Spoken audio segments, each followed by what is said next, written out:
नमस्कार, आप देख रहे हैं फाइनल कट और मैं हूं आपके साथ आशा सरमाल। चलिए शुरुआत करते हैं फाइनल कट की। जम्मू कश्मीर प्रदेश कांग्रेस ने एक बार फिर से आप देखिए किस तरह से एक बात को दोहराया है कि कांग्रेस का लक्ष्य सिर्फ और सिर्फ संपूर्ण राज्य का दर्जा वापस लेना है। प्रदेश कांग्रेस के चीफ तारिक हमीद करा ने ये प्रतिबद्धता यहां दोहराते हुए कांग्रेस के इरादे जाहिर कर दिए।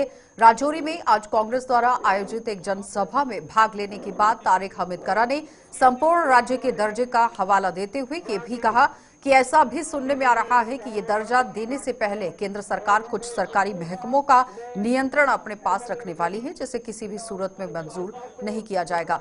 दूसरी ओर कांग्रेस के वरिष्ठ नेता चौधरी लाल सिंह ने भी पत्रकारों के सवालों के जवाब में केंद्र सरकार पर जम्मू कश्मीर के हालात बिगाड़ने का आरोप लगा दिया। अगर हमारे वास्ते कोई चीज अब बाकी रही है हासिल करने के लिए तो वो सिर्फ स्टेटहुड है। हमारा स्टैंड रियलिस्टिक स्टैंड और हमारा स्टैंड जो based on the decision of supreme court है उसके तहत हम स्टेटहुड मांग रहे हैं। इसीलिए हमारी जो कैंपेन थी, हमारा जो मंशूर है, उसमें भी हमने स्टेटहुड की ही बात की है। इलेक्शन से पहले भी, इलेक्शन के दौरान भी, इलेक्शन के बाद भी, आज भी मैं उस स्टेटहुड की बात कर रहा हूं। मैंने जो बातें कही उसकी बुनियाद दिल्ली से ही शुरू होती है। हमारी इत्तला के मुताबिक मरकजी सरकार सोच रही है, अब कौन उसमें है जो सोच रहे हैं, लेकिन वो मरकजी सरकार के बहुत बड़े ताकतवर लोग हैं जो ये सोच रहे हैं कि अगर हम जम्मू कश्मीर को स्टेटहुड वापस दें भी, वो ओरिजिनल पोजीशन, ओरिजिनल सूरत में ना दिया जाए, जिसके तहत कुछ वाइटल डिपार्टमेंट्स जो हैं, अब मैं उन डिपार्टमेंट्स का खुलासा नहीं करना चाहूंगा, लेकिन कुछ वाइटल डिपार्टमेंट्स हैं जो रीढ़ की हड्डी होते हैं किसी भी हुकूमत की, जो इख्तियारात का मंबा होती है, उन वाइटल डिपार्टमेंट्स को मरकजी सरकार सोच रही है, जैसा कि हमने सुना है, कि वो अमेंडेड फॉर्म में, यानी वो वाले महकमे वो बराह रास्त अपने पास रखना चाहेंगे। तो हमारी यहां से हमने जो बात कही, हमें वैसा स्टेटहुड, कांग्रेस पार्टी को वैसा स्टेटहुड मंजूर नहीं है। ये हालात इन्होंने खुद खराब होने दिए।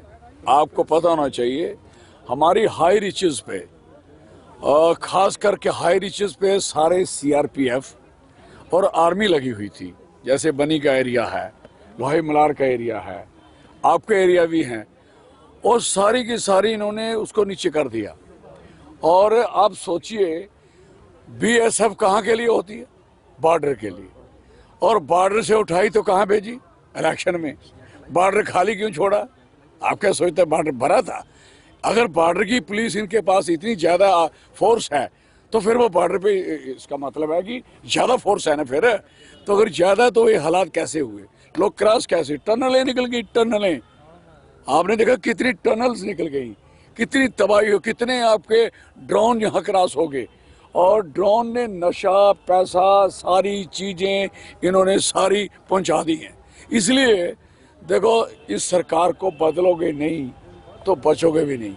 वो कहते हैं, वो उल्टी बात कहते, वो भी कहते हैं बचो, कटो बटो, बकवास, सब गलत। हमें सबको लड़ना है। तो देश में संविधान दिवस की 75वीं वर्षगांठ आज धूमधाम के साथ यहां पर मनाई गई। जम्मू कश्मीर में भी संविधान दिवस की वर्षगांठ पर संविधान को तैयार करने में अहम भूमिका निभाने वाले डॉक्टर बीआर अंबेडकर को याद किया जा रहा है। संविधान दिवस पर बाबा साहेब को भावनीय श्रद्धांजलि देते हुए डिप्टी सीएम सुरेंद्र चौधरी ने कहा कि संविधान ही राजा को रंक और रंक को राजा बनाने में बड़ी भूमिका निभाता है। संविधान ही देश के लोगों को कई अहम मौलिक अधिकार देता है, जिसमें वोट डालने का अधिकार भी सर्वोपरि है। उधमपुर में संविधान दिवस पर आयोजित कार्यक्रम में बाबा साहेब को नमन करने के बाद सुरेंद्र चौधरी ने पत्रकारों से बातचीत में युवा वर्ग को संविधान पढ़ने की नसीहत दे दी और साथ ही साथ ये भी बताया कि उनकी सरकार स्कूलों में भी संविधान पढ़ाने की कोशिशों पर काम कर रही है।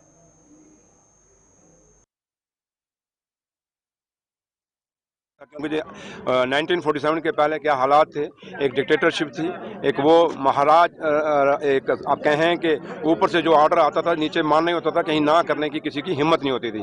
लेकिन बाबा साहब भीमराव अम्बेडकर साहब ने जब ये आइन बनाया, उसमें जो फंडामेंटल राइट दिए, जो बराबरी का है, इक्वालिटी का है, एजुकेशन के लिए, और जो उन्होंने एक राइट हमें दिया कि एक वोट का हक जो दिया, सबसे बड़ी बात वो है कि वोट का राइट वो है जहाँ पे आप एक राजा को रंक बना सकते हैं और रंक को राजा बना सकते हैं। और उसकी एग्जांपल मैं हूँ, मैं छोटे से परिवार के उठ के यहाँ पहुँचा हूँ। अगर बाबा साहब का ये आइन ना होता, ये कॉन्स्टिट्यूशन ना होता और बाबा साहब का बनाया हुआ ये संविधान ना होता, तो शायद आज मैं जम्मू कश्मीर का डिप्टी चीफ मिनिस्टर ना होता। तो इसलिए ये चीज़ें जो हैं, ये आइन है, ये खाली एक नहीं है कि हम आए, भाषण दिए और चले गए, बल्कि ये दिन है कि हमें सोचना पड़ेगा। चाहे वो पॉलिटिकल लोग हैं, चाहे वो आम लोग हैं, जो भी इस देश के अंदर हैं, जो लोग हिंदुस्तान के आइन को मानते हैं और हिंदुस्तान की सभ्यता को मानते हैं, उनके लिए ये एक गाइडलाइन है। तो इसलिए आज का जो आइन है, इसके लिए हमें सबको लोगों से बातचीत करनी चाहिए, और ख़ासकर नई जो जनरेशन है, क्योंकि वो आइन को एक मजाक समझते हैं। मैं आज भी यहाँ देख रहा था, ज़्यादा मैक्सिमम जो थे मिडिल एज के लोग थे या बुजुर्ग थे, बट यूथ नहीं है। और आज यूथ को जगाने की ज़रूरत है, यूथ को ये आइन पढ़ने की ज़रूरत है। और हम ये भी चाहेंगे, क्योंकि कुछ आइडिया आए कि ये स्कूलों में पढ़ाया जाए, तो एक अच्छा आइडिया है। तो लिहाजा हमारी तो क्योंकि जो आज सरकार है, हमारी तो कोशिश यही रहेगी कि ये आइन इन टोटो इम्प्लीमेंट हो। ये आइन जो एक दिशा और निर्देश हमें दे रहा है, उसके मुताबिक हम लोगों की सेवा करें। आज का दिन यही है कि शपथ लेंगे कि आम लोगों के लिए हमने काम करना है। Thank you. तो भारतीय जनता पार्टी ने आज जगह जगह कार्यक्रमों का आयोजन कर बाबा साहेब अम्बेडकर को श्रद्धांजलि देकर यह संविधान के लिए उनके द्वारा योगदान को भी याद किया गया। और भाजपा के जम्मू स्थित पार्टी कार्यालय, जिला कार्यालय, आरएसपुरा और पुंछ में भाजपा ने कार्यक्रमों का आयोजन कर बाबा साहेब को नमन किया। चारों तस्वीरें आपके सामने, जहां पर जम्मू, आरएसपुरा, जम्मू जिला कार्यालय और पुंछ के अंदर बाबा साहेब को नमन किया गया। 26 नवंबर 1947 को इस देश का संविधान देश ने एक्सेप्ट किया था, और 26 जनवरी 1950 में यह संविधान इस देश में लागू हुआ था।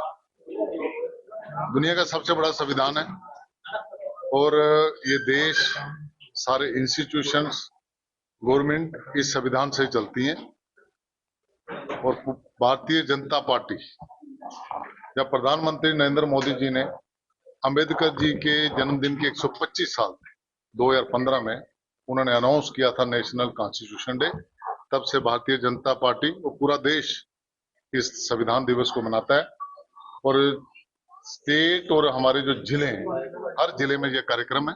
सरकार भी अपनी तरफ से, मैं देख रहा हूं कि एक वीक उन्होंने एजुकेशन इंस्टीट्यूशंस में, J&K इंस्टीट्यूशंस में, उनमें एक वीक के लिए वो संविधान दिवस मनाएंगे। हमारी पार्टी आज से ये कार्यक्रम शुरू हो रहा है, 26 जनवरी तक मंडल में हर स्तर के ऊपर इस संविधान दिवस को मनाएं। 26/11 है और उनको भी श्रद्धांजलि, जो भी इस देश की रक्षा के लिए, समाज की रक्षा के लिए अपना सर्वोच्चम बलिदान देते हैं, सेक्रीफाइस करते हैं देश के लिए और समाज के लिए। संविधान के द्वारा आज देश चल रहा है। इस तरह ये कहा जाता है कि संविधान देश में आज देश हमारा प्रगति कर रहा है, आगे बढ़ रहा है। और जब देश आज़ाद हुआ और उसके देश आज़ाद होने के बाद 26 नवंबर को ये संविधान हमारा जो डॉक्टर भीमराव द्वारा लिखा गया था, बनाया गया था, उसको लागू किया। और आज हमारा देश सारा उसी संविधान के द्वारा चल रहा है। और देश के प्रधानमंत्री उनकी पूरी इस संविधान के द्वारा देश चला रहे हैं। मैं तो यही करूँगा, आज के दिन डॉक्टर भीमराव अम्बेडकर जी, जिन्होंने जो संविधान लिखा था, उनको श्रद्धांजलि देने के लिए आरएसपुरा, जहाँ हमारे म्यूनसिपलिटी के चेयरमैन रहे सतपाल जी, हमारे रिकेश जी, हमारे मेघ सभा के प्रधान काराराम जी, राजू जी, जितने भी हम सब लोग जहाँ इकट्ठे हो गए इस मूर्ति पे श्रद्धांजलि अर्पण की है और फूल माला चढ़ाई है। और इस दिन को जहाँ हम सब ने मिलकर मनाया। इसीलिए बाबा साहब को संविधान निर्माता भी कहा जाता है। उन्होंने इस संविधान को इस ढंग से बनाया कि कहीं ये संविधान सबके लिए हो, चाहे वो छोटी जाति के लोग हों, चाहे वो बड़ी जाति के लोग हों, चाहे वो गरीब हो, चाहे अमीर है। देश में रहने वाला हर धर्म का व्यक्ति इस संविधान के दायरे में आता है और सभी के लिए संविधान जो है वो सोच समझ के बनाया गया। उसी संविधान के तहत देश आगे बढ़ा, क्योंकि भारत जो है ये गुलदस्ते की भांति है, जहां हिंदू, मुस्लिम, सिख, ईसाई सभी धर्म के लोग रहते हैं और सभी धर्म को देखते हुए ही ये संविधान का निर्माण किया गया।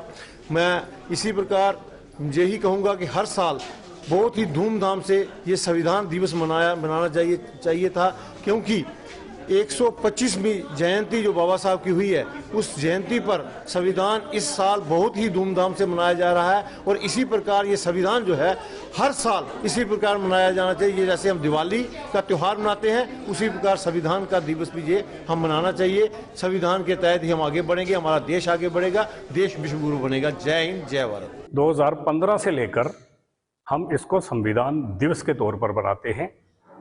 हमें संविधान को साक्षी मानकर ही देश को चलाना चाहिए और संविधान ही हमारे देश की शक्ति है।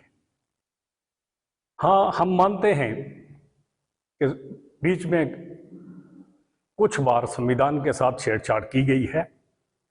हम वर्तमान जो हमारा शासन है उनसे भी विनती करते हैं कि अगर कुछ ऐसी त्रुटियां कहीं किसी ने की हैं, जैसे कि 84 में हुई थी, 79 तक हुई थी, तो उनमें भी करेक्शन की जाए।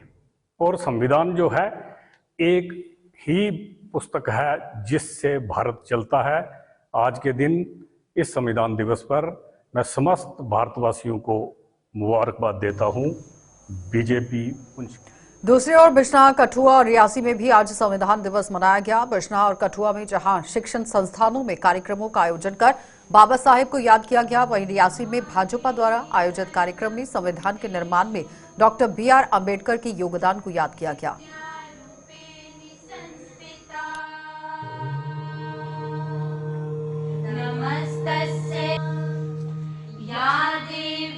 और मैं आज के दिन सभी को बहुत बहुत शुभकामनाएं देता हूं कि आज के दिन हमारा जो कॉन्स्टिट्यूशन जिसको हमने अडॉप्ट किया था और लगभग 75 साल पूरे हो गए हैं।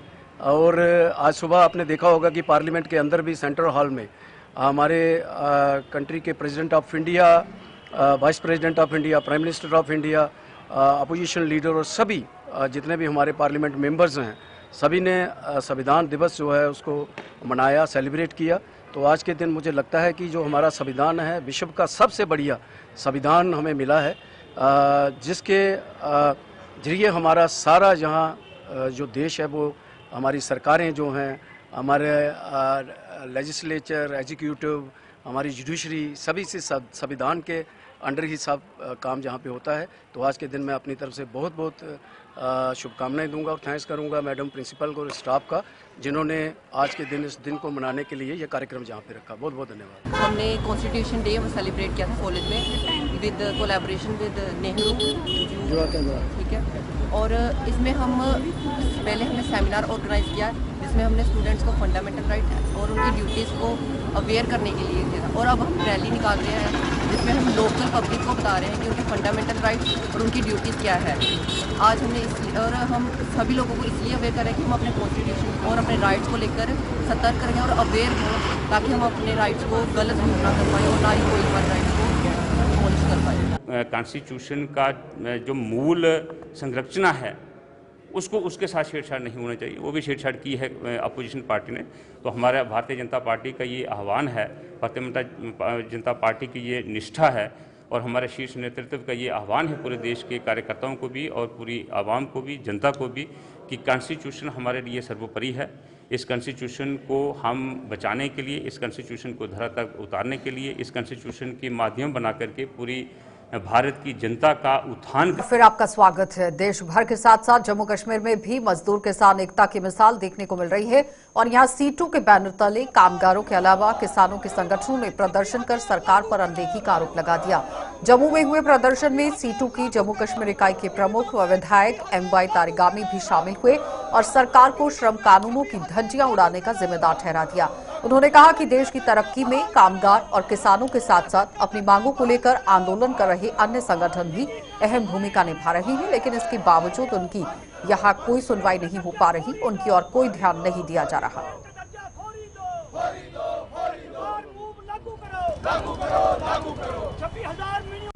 साथ मिलकर कहा है कि किसान तारीखी जद्दोजहद के वक्त जो हमसे वादे किए गए थे, वो जो 4 लेबर लॉज जिनको कोड में बदल दिया गया, वो फैसला वापस ले लो। और ये फैसला कि हमें मिनिमम वेजेस 26,000 मिलने चाहिए, ये एक बड़ी मांग है। चाहे स्कीमों में काम करने वाले, NHM में काम करने वाले, IDS, ये जो ICDS, anganwadi workers, helpers, mid day meal में काम करने वाले लोग हैं, casual labour, daily wagers, ASHA workers. और सबसे बड़ी बात ये है, ज़मीन हमारी है, इस पर हक जम्मू कश्मीर के अवाम का ही होना चाहिए। महाराजा हरि सिंह ने 1927 में कानून बनाया कि हमारी रियासत गरीब रियासत है, इसलिए बाहर से बड़े मगरमच्छ ना आ जाए हमारी ज़मीन को लेने के लिए। हमारे जेब्स जो हमारा जॉब है बहुत कम है, नौकरियां, उनको हड़प करने के लिए जॉब रहे जम्मू के लोगों के लिए, कश्मीर के लोगों के लिए, ज़मीन पर हक रहे जम्मू के रहने वालों का, कश्मीर के रहने वालों का। और जो डोगरा रूल में एक रियासत बनी जम्मू कश्मीर, इस सरकार ने उसको एक म्यूनिसिपैलिटी में बदल दिया, टुकड़े पहले कर दिए और डाउनग्रेड कर दिया यूनियन टेरिटरी में। मांग है आज हमारी ट्रेड यूनियंस की तरफ से कि हमें अपना दर्जा रियासत का वो वापस मिलना चाहिए, ताकि हम अपने मामला खुद संभाल सके। ये आज के इस डेमोन्स्ट्रेशन का मुतालबा है। मैं निशात काजी, पूरे मुल्क के साथ साथ रियासत जम्मू व कश्मीर के अंदर भी किसान मजदूर एकता की जो सेंट्रल कॉल थी, आज रियासत जम्मू व कश्मीर के अंदर भी मजदूर किसान इकट्ठा होकर अपनी मांगे सरकार को बताना चाहते हैं। जो पिछले 10 सालों से उन्होंने जो किसान की मिनिमम सपोर्ट प्राइस है उसको भी लागू नहीं किया, माना तो था मरकजी सरकार ने, लेकिन उसको लागू नहीं किया। और आज जो रियासती सतह पर हमारी जो डिमांड्स है, जो मनरेगा में काम करने वाले मजदूर उनको 200 दिन साल का रोजगार देना चाहिए और 600 रुपये दिन की उजरत मिलनी चाहिए। और जो प्रोजेक्ट यहाँ काम कर रहे हैं चिनाब वैली के अंदर, खासकर रिटले पावर प्रोजेक्ट में एक मेगा कंपनी काम कर रही है जिसने आतंक मचाया हुआ है और 4-4 महीने से उन लोगों को सैलरी नहीं मिल रही है। और हमारी डिमांड है Asha, Anganwadi, mid day meal workers, CPWO workers और लैंड डोनर्स जिन्होंने अपनी ज़मीनें वक़्फ़ की है, और खासकर CPWO वर्कर जिनको 1,000 रुपया साल का गवर्नमेंट पैसा दे रही है, वो उनके साथ मजाक किया जा रहा है। और आज हम मुतालबा करते हैं कि तमाम डेली वेजर्स को और जो Asha, Anganwadi, mid day meal workers को 26,000 रुपया मिनिमम वेज लागू किया जब तक उनके लिए रेगुलर पॉलिसी लागू नहीं होती। तो आज ही के दिन साल 2008 में मुंबई आतंकी हमले में जान गंवाने वालों को आज देश भर में याद किया जा रहा है। और मुंबई में अलग अलग जगहों पर हुए आतंकी हमलों में 166 लोग मारे गए थे, जिनमें 18 सुरक्षाकर्मी और 26 विदेशी नागरिक भी शामिल थे। जम्मू में आज फ्रीडम फाइटर्स मेमोरियल एसोसिएशन ने यहां मृतकों को भावनीय श्रद्धांजलि देकर सरकार से आतंकियों के खिलाफ किसी भी किस्म की नरमी न बरतने का आह्वान कर दिया। एसोसिएशन ने फौज को भी यहां खुली छूट देने की मांग की ताकि आतंकियों को उनके अंजाम तक पहुंचाया जा सके। तो ऐसे ही जो उग्रवादी पाकिस्तान ने पाल रखे हैं वो भारत के साथ हमेशा शरारत करते हैं और आए दिन जहां अटैक करते हैं। लाखों की तादाद हमारे जो नौजवान फौजी, नौजवान सेना, भारत के इंडियन फोर्सेस, पैरामिलिट्री फोर्सेस के जवान आए दिन जहां शहीद हो रहे हैं। ये हमारे जो देश के नागरिक हैं वो सहन नहीं कर रहे हैं और पाकिस्तान को वार्निंग देते हैं कि ये हरकतें बंद करे। और इंडियन गवर्नमेंट को हम ये मैसेज देना चाहते हैं कि ऐसे तत्व के खिलाफ, ऐसे उग्रवादियों के खिलाफ सख्त कार्रवाई की जाए और उनको मतलब कोई उनके ऊपर केस नहीं, जहां दिखे वहां मारना चाहिए, खुली ओपन छूट देनी चाहिए आर्मी को, ताकि ये उग्रवाद खत्म हो और देश के नागरिक बेखौफ जहां जिंदगी व्यतीत कर सके। हम यही कहना चाहते हैं। जय हिंद। किसानों की लगातार शिकायतें मिलने का संज्ञान लेते हुए उप जिला कृषि अधिकारी सुरेंद्र गुप्ता ने आज बिश्नाह स्थित विभाग के कार्यालय का निरीक्षण किया और इस दौरान उन्होंने वहां किसानों से भी संवाद कर उन्हें खाद आदि से संबंधित महत्वपूर्ण जानकारियां दी। उन्होंने खाद विक्रेताओं से भी रेट लिस्ट प्रदर्शित करने और किसानों से ज्यादा दाम न वसूले जाने का आह्वान कर दिया। उन्होंने बताया कि किसी भी खाद डीलर की शिकायत मिलने पर उसके खिलाफ कड़ी कार्रवाई की जाएगी। मैं सब डिविजनल एग्रीकल्चर अफसर आरएसपुर हूँ। आज हमने बिश्नाह में विजिट किया था, रूटीन सेल देख रहे थे, लोगों को फर्टिलाइजर की जो डिमांड और सप्लाई हो रही है उसकी देख रहे थे। थोड़ा नैनो डीएपी और नैनो यूरिया के बारे में लोगों में थोड़ी से डाउट्स थे, वो उनके क्लियर कर रहे हैं कि उनको बताया जा रहा है कि कैसे नैनो डीएपी यूज़ करनी है, क्या इसके फ़ायदे हैं, कितनी ये इन्वायरमेंट फ्रेंडली है। तो हमारी टीम उसमें जगह जगह जाके सबको बता रही है, डिमॉन्स्ट्रेशनें भी चल रही हैं। कुछ जगह पे हम स्पेशल इनकी नैनो की डिमॉन्स्ट्रेशन लगा रहे हैं, लोगों को बताया जा रहा है, दुकानों पे जाके भी इनको गाइड किया जा रहा है कि कैसे किया जाए। बहुत शिकायतें कुछ आ रही है रेट पर। सर ऐसे कोई शिकायतें नहीं है, आप भी समझते हैं कि कुछ लोग सिर्फ शोर डालने के लिए डीएपी के रेट, तो डीएपी के रेट्स में कोई दिक्कत नहीं है। 1350 का बैग है, जो उससे ज्यादा किसान से मांगा जा रहा है या उनको कोई हराश किया जा रहा है वो डिपार्टमेंट को कंप्लेन कर सकते हैं। Thank you. और एक और आपके माध्यम से मैं लोगों को ये रिक्वेस्ट करूंगा कि जो भी चीज लें उसकी एमआरपी देखें, उसकी डेट ऑफ एक्सपायरी देखें। और एमआरपी 1350 है इसकी डीएपी की। बाकी भी हम कोशिश कर रहे हैं, हर जगह इसकी रेट लिस्टें दुकानों पे लगा दी जाएंगी और जिस चीज पे, जिस भी तोड़े पे, बैग पे एमआरपी नहीं है। तो जम्मू कश्मीर में राष्ट्र निर्माण को लेकर इसे बढ़ावा देने और महिलाओं और युवाओं को सशक्त बनाकर उनके लिए आजीविका के अवसर पैदा करने के लिए भारतीय सेना कोई कसर नहीं छोड़ रही है। और इसी कड़ी में सेना ने यहां प्लावाला के सीमावर्ती गांव में टेलरिंग का कोर्स शुरू कर दिया है। ये कोर्स पूरा करने के बाद ही इनमें सेना द्वारा सिलाई मशीनें वितरित की गई ताकि वो अपने पैरों पर खड़ी हो सके। और ये कोर्स कराने वाली जो महिलाएं हैं उन्होंने इसके लिए सेना का आभार भी जताया, क्योंकि सेना की तरफ से ये उम्दा पहल की गई है जिसमें बेटियों को सशक्त करने के लिए ये कदम बढ़ाया गया है। आज जो लड़कियों को, महिलाओं को, लड़कियों को ये मशीनें बांटी गई हैं, ये हमारा 3 महीने का कोर्स चल रहा था आर्मी थ्रू।